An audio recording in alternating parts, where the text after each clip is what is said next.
Welcome to Spotlight. I'm Nick Page. And I'm Liz Wade. Spotlight uses a special English method of broadcasting. It is easier for people to understand, no matter where in the world they live.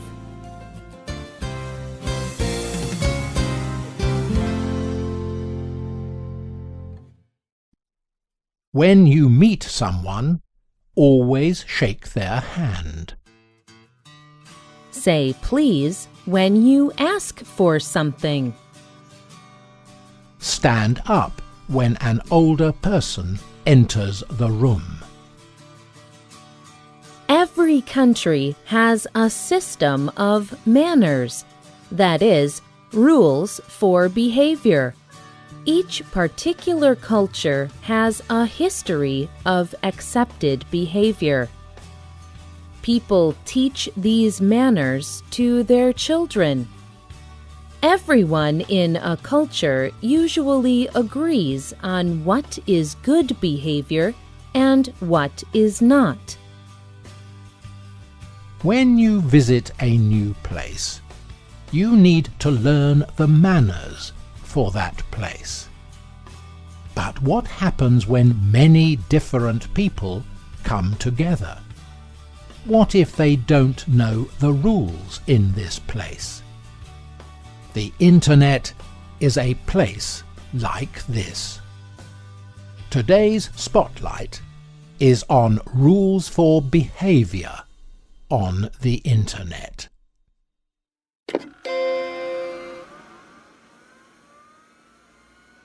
In 2012, 2.25 billion people across the world used the Internet. People use the Internet for many things. One of the most important is communication. The Internet helps people communicate quickly. And there are many different ways to communicate using the Internet. People email longer messages to friends or coworkers. They post short messages and links on social networks like Facebook or Twitter. Or people add their comments to news websites and online group discussions.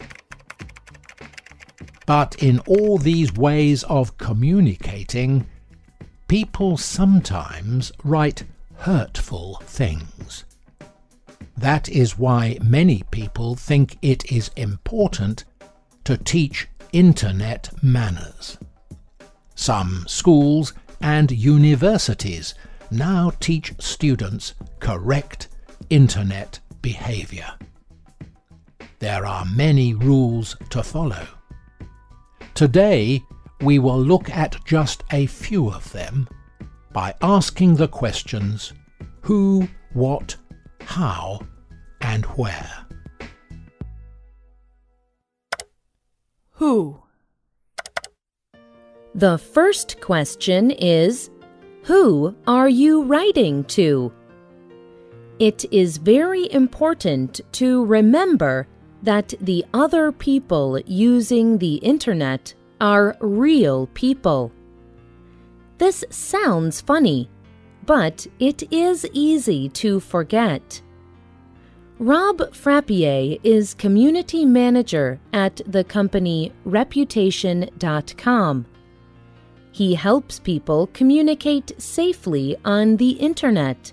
He says, "It can be hard to relate to people you are talking to online. In real life, you would not openly insult someone to his or her face. So why do it on the Internet? Reading hurtful words online is just as bad as hearing them in person." People may be less careful to have good manners online. This may be because they don't have to use their real name. This protects people, but it can also affect their behavior. Randy Zuckerberg is the marketing director for Facebook. She thinks that the internet would be better if people used their real names. She told a discussion group, "People behave a lot better when they have their real names down. I think people take advantage when no one knows their real name.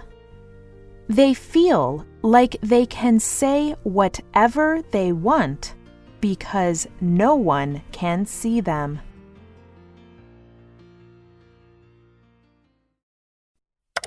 What? Secondly, consider what to write on the internet. Everything a person writes online will stay on the internet forever. And a person does not know who will see what she writes. Heather Armstrong learned this when she wrote about her workplace online. She tells her story on her website, Deuce.com. I started this website in February 2001. A year later, I was fired from my job because of this website. I had written stories that included people in my workplace. My advice to you is do not do this.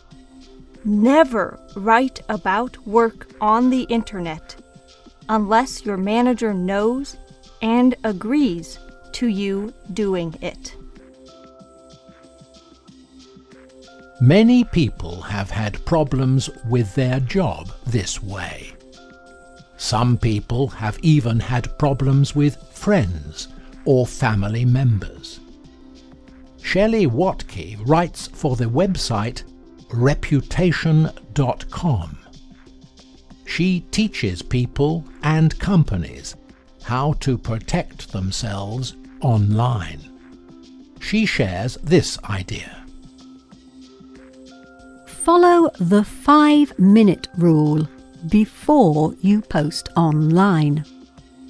The next time you are tempted to send a negative post, wait 5 minutes before sending it.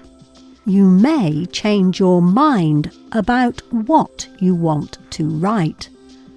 By waiting, you will have saved yourself from possible problems.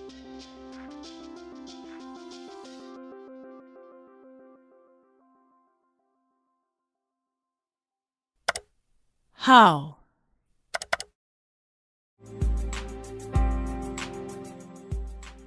The next question to ask is how to write online. The most important thing is to fit the situation. For example, Christy uses the internet for work and for her social life. When using the internet at work, she always makes sure that she has spelled words correctly. She writes in full sentences with correct language. But at home, Christy uses a different way of communicating on the internet. She uses less correct words and smiley faces. Christy knows which way to communicate in each situation. One thing that is especially difficult to communicate over the internet is humor. When people speak face to face, they can hear the way a voice sounds. They see a person's face and body language. Without voice and body language, it is very easy to understand something wrongly. Rob Frappier of Reputation.com talks about the golden rule. That is, you should always treat people the way you would like to be treated. He says, The golden rule is especially important when it comes to what you say and how you say it on the internet. Before posting anything online, think about what you are saying. Is it unkind? Would you be happy if someone attacked you in the same way? The golden rule works as well on the internet as it does in real life. Do your best to obey it.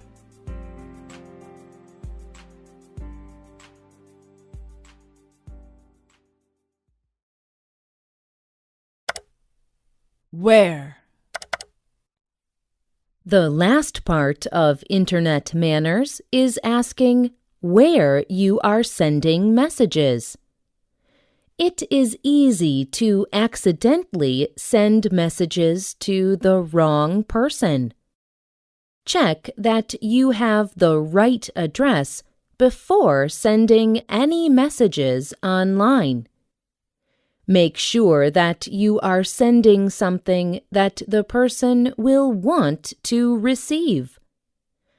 And remember to protect yourself and other people by removing addresses and personal information. More and more people are using the Internet. They use it for more and more purposes. Internet use will probably increase even more in the future. So it is important for people to know the rules of good behavior. Who, what, how, and where are important questions for every person who uses the Internet.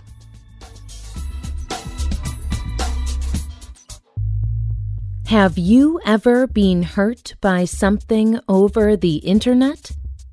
Or sent a message to the wrong person? Tell Spotlight about it on our Facebook page. Just search for Spotlight Radio. Or you can email us at radio@radioenglish.net. The writer and producer of this program was Rena Dam. The voices you heard were from the United Kingdom and the United States. All quotes were adapted for this program and voiced by Spotlight. You can listen to this program again and read it on the Internet at www.radioenglish.net. This program is called Good Rules for the Internet. We hope you can join us again for the next Spotlight program. Goodbye.